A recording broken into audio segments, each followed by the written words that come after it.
I'll never forget the time my sister Danielle and I were home alone one Friday night when our parents were out. I was 12 and she was 13. We have an average-sized house, but you can hear everything going on in there. For example, you could be on the top floor and hear someone talking down in the den. We were both doing our own things in our rooms upstairs. That's when I heard it. A slight tapping coming from downstairs in the den.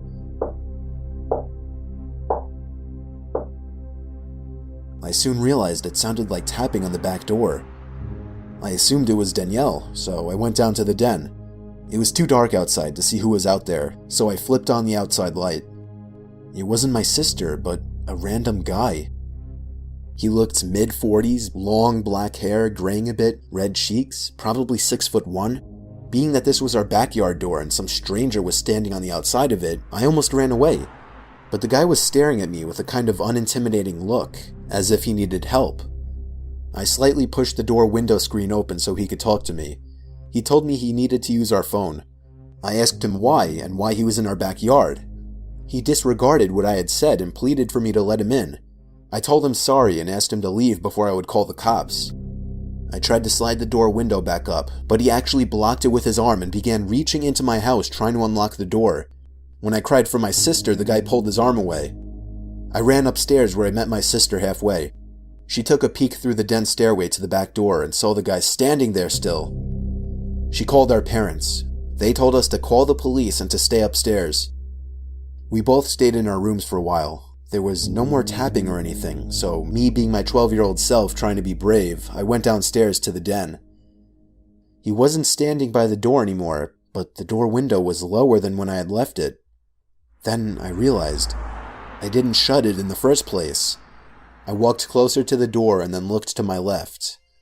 The door to the office was now open. I could have sworn it was shut earlier. It was too dark to see anything inside, and there was no way I was going in there.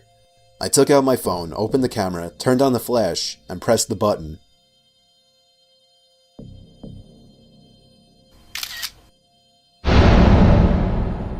As the phone took the picture, the flash from the camera provided enough light to see the guy who was standing at the door was now hunched over my office desk, and in the picture his head was turned to be facing me. I didn't know if he was running at me or not, but I felt like he was, and I ran upstairs and locked the den door.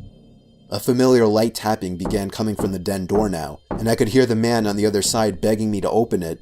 I cried for my sister again and bluffed to the man, saying the cops were here. After that, he stopped, and I could hear the back door open and shut.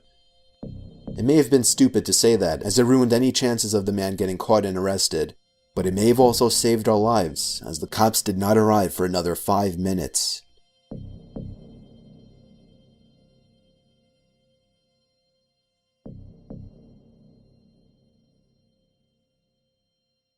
This story is told under the author's father's point of view. Me and my girlfriend's brother had been talking about hunting, and I had decided to take him on a hunting trip. It was his first time going, so I wanted to take him somewhere where I was sure he would get a deer. So I asked my uncle if we could go to his place, and he told me we could stay there for the weekend. I told him that was perfect and that we'd stay. Me and Adam got our stuff together and headed that way. It was a secluded property right smack dab in the middle of nowhere in Braxton County, West Virginia. We got to my uncle's. He had his truck started and told them to hop in. We get in, and I ask him where we're going. He told me to my hunting cabin about 10-15 miles out. When we finally made it to the cabin, it fell below our expectations. 2 rooms, very small. As soon as we unloaded our stuff, he was gone. He told us to have fun and waved goodbye from his truck. Later, when we were getting settled for the night, we realized there were no curtains or lights, just lanterns. We didn't like being so exposed, so we hung clothes over the windows. Not long after, we climbed into bed. Then within a few minutes, there was a noise outside, like metal trash cans being banged against one another.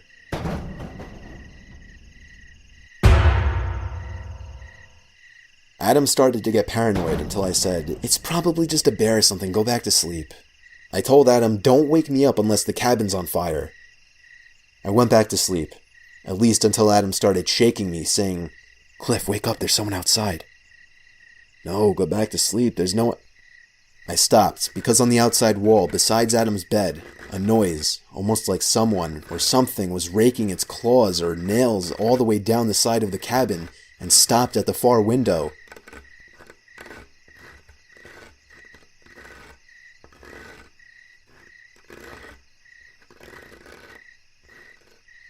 The noise was followed by tapping on the window. Neither of us wanted to move the clothes to see what it was. I told Adam to load his gun, as I did myself.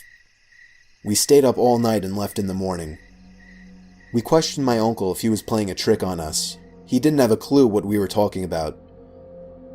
The author says his dad never went back to that cabin. The picture attached was taken by his uncle before he left them, and you could see the cabin in the background.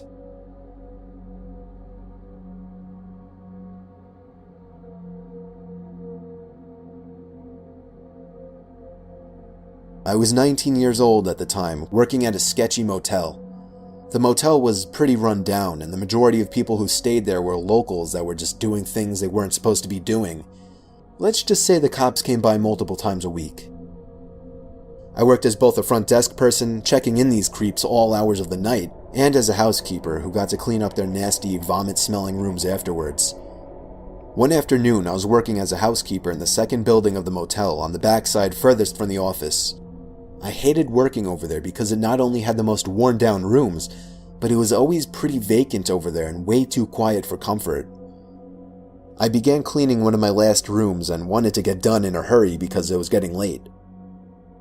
I was washing the mirror in the room that I was cleaning when all of a sudden, I saw a man in the reflection staring at me.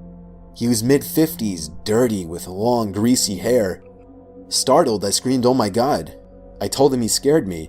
The room I was currently cleaning was vacant, so there was no reason why this man should have been in there watching me clean. However, we just had a meeting on customer satisfaction, and my boss was really pressuring us to be more polite and help the guests any way we could. Sir?" I asked him cautiously. Can I get you anything? Towels?" The man just stared back at me with a crooked grin and held out his hands to me. I thought maybe he was handing me a tip for cleaning his room earlier, but when I looked down, I saw he was holding a $100 bill. Alarms started going off in my head. No one tips $100 on a $40 a night room. The man just smiled and said his name was Terry. He said he was staying in the room next door with his wife Sherry and sort of joked about their names rhyming. He smelled like car oil and alcohol. When I asked him why he was trying to hand me $100, he laughed deep in his throat and said, "Me and my wife were watching you, and we just wanted to have fun with you." I felt like my heart jumped into my throat. No, I can't do that, sir, I'm sorry." I wanted to run out of the room screaming, but he was blocking the door, my only exit. The man smiled again, taking on a softer tone of voice, and invited me to come into his room to meet his wife, just to talk as friends. I nervously told him no again, and that I had a lot of work to do for the day. I prayed to God he would just go away, and eventually he did. He grunted and walked off in what I assumed to be the direction of his room. My mind began racing. There is no wife, I thought. This man could try and kidnap me. I was 110 pounds at the time and not very strong. He could easily overpower me. I locked the room from the inside and went directly to the phone to call my manager at the front desk, but the phone wasn't working. Adrenaline began pumping through my veins, and despite what I was always told not to do, I was panicking. Did he cut the line? No, I thought. This is a crappy motel. It happens all the time. But I just have to get out.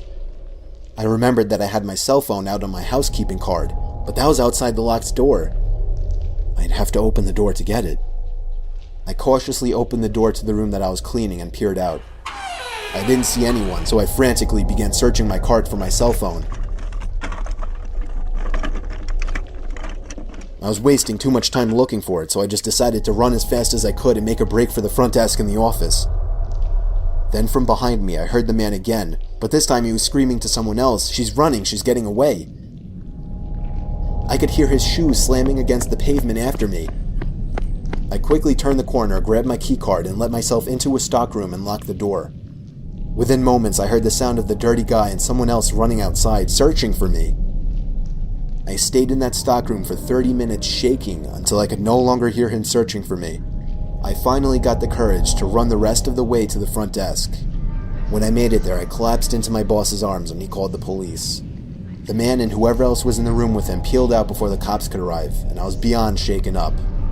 According to the police who ran a search, this wasn't the first time he had done something like this, and he was actually wanted for sexual assault, gross sexual imposition, and in the past was once charged with rape. A few weeks later, on what happened to be my birthday, this guy was caught. A few weeks after that, I quit. I will never again work at another motel.